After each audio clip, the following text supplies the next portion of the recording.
शुक्रिया आपका। अब इसके बाद बगैर किसी तमहीर के मैं दिल्ली के अंदर जो संघर्ष हो रहा है, हमारी माँ बहनें संघर्ष कर रही हैं, हमारे साथी संघर्ष कर रहे हैं, उस संघर्ष के दिन रात के साथी और उनके गवाह वहाँ के हमारे दरमियान मौलाना मोहम्मद आरिफ कासमी साहब जो ऑल इंडिया इमाम फाउंडेशन के सदर हैं, वो यहाँ तशरीफ रखते हैं और हमारी हौसला अफजाई के लिए हमारी छोटी सी दरख्वास्त पर दिल्ली से तशरीफ लाए हैं। उनसे गुजारिश की जाती है कि वो भी अपनी जो है हौसला अफजाई कलिमात से हमें नवाजें। मौलाना मोहम्मद आरिफ कासमी साहब।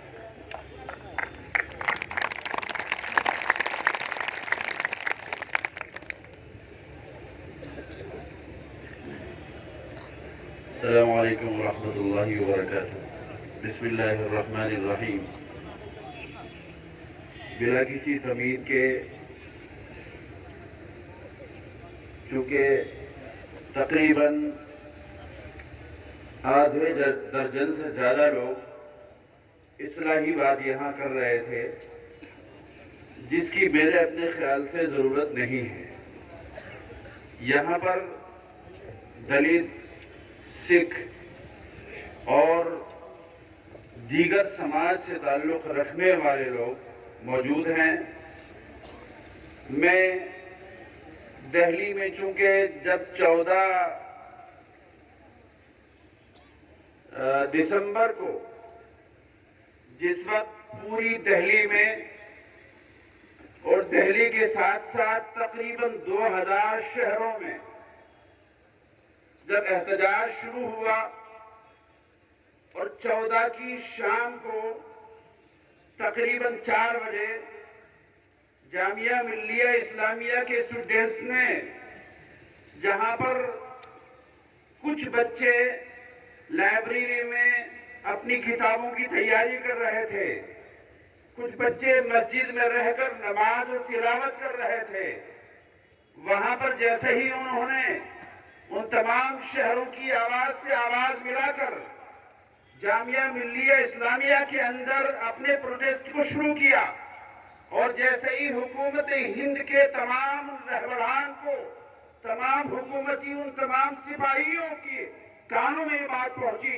फौरी तौर पर हुकूमत ने कहा कि ये जामिया मिल्लिया इस्लामिया वो जगह है जहां से शेखुल हिंद रहमहुल्लाह ताला ने आवाज को उठाया था और 1857 जैसी और 1947 जैसी आजादी को हासिल किया था।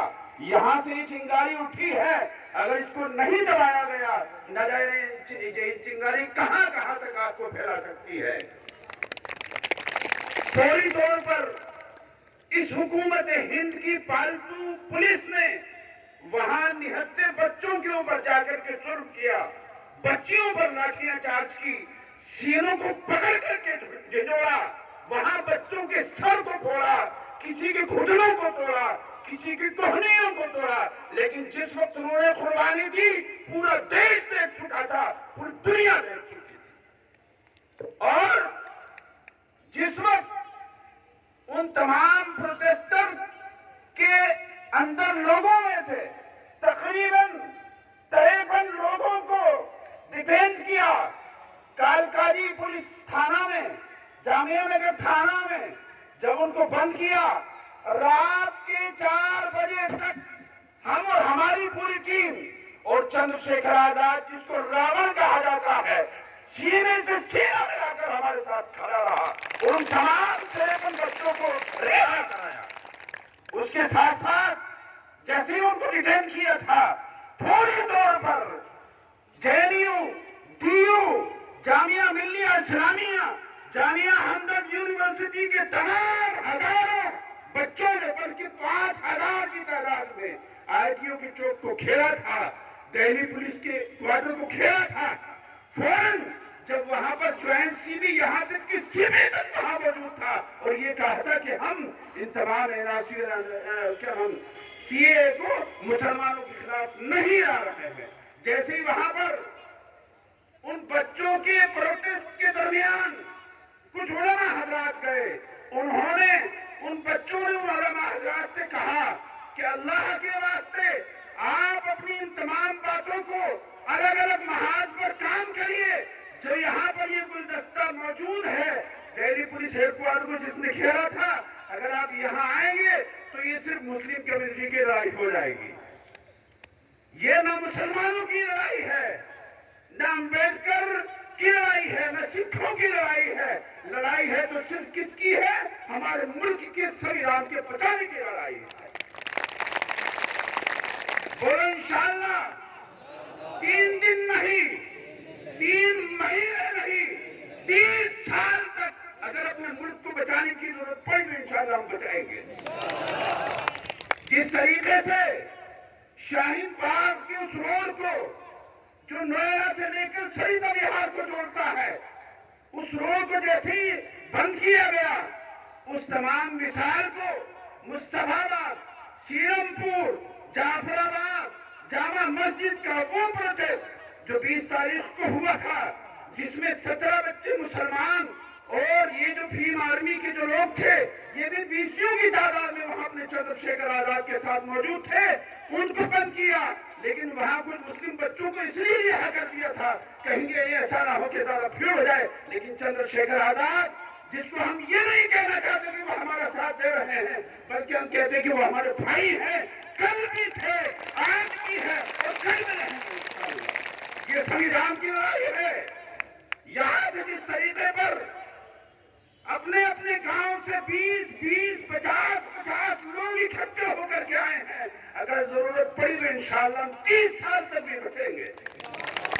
जब तक ये लोग जालिम हमारे ऊपर जुल्म करते रहेंगे, इंशाअल्लाह हम भी अपने सीनों को पीछे नहीं हटाएंगे।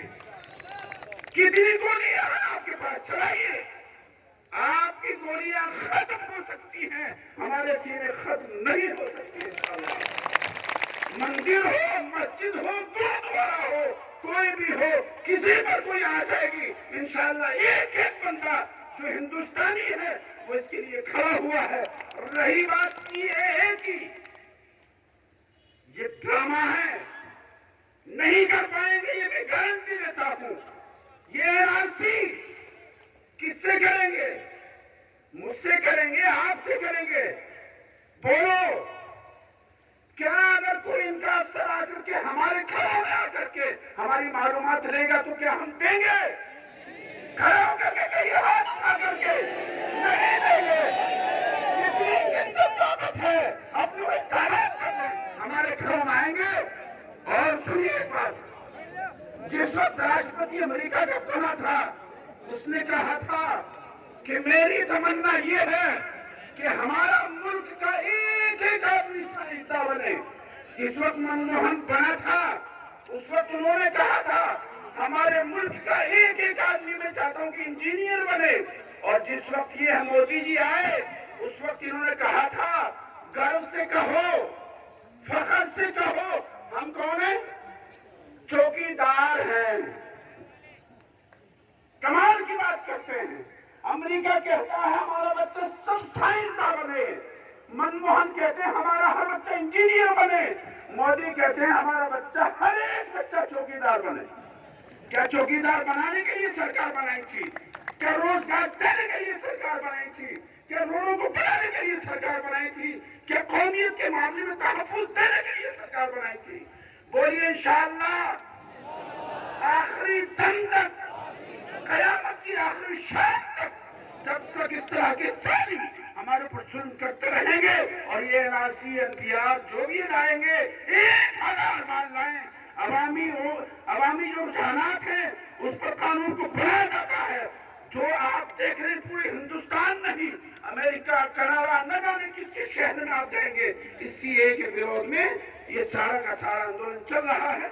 आज 3 घंटे नहीं, 3 दिन नहीं, अगर जरूरत पड़ी तो इंशाअल्लाह कब तक बैठेंगे? बोलो, आखिरी सांस तक बैठेंगे। बस मैं ये अपनी बात खत्म इसलिए करता हूँ कि इस्लामी माशरे का प्रोग्राम नहीं है। सिर्फ इतनी सी बात मैं कहूंगा, जो भी आदमी हमारे घरों में हमारी मालूमात लेने आएगा, हम हर तरीके से उसकी मुखालिफत करेंगे।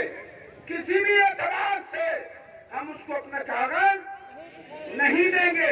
करते रहिए अपनी मेहनतें 5 साल, 10 साल, 15 साल, लेकिन जब तक आवाम आपके साथ नहीं होगी, आपकी सरकार नहीं चल सकती।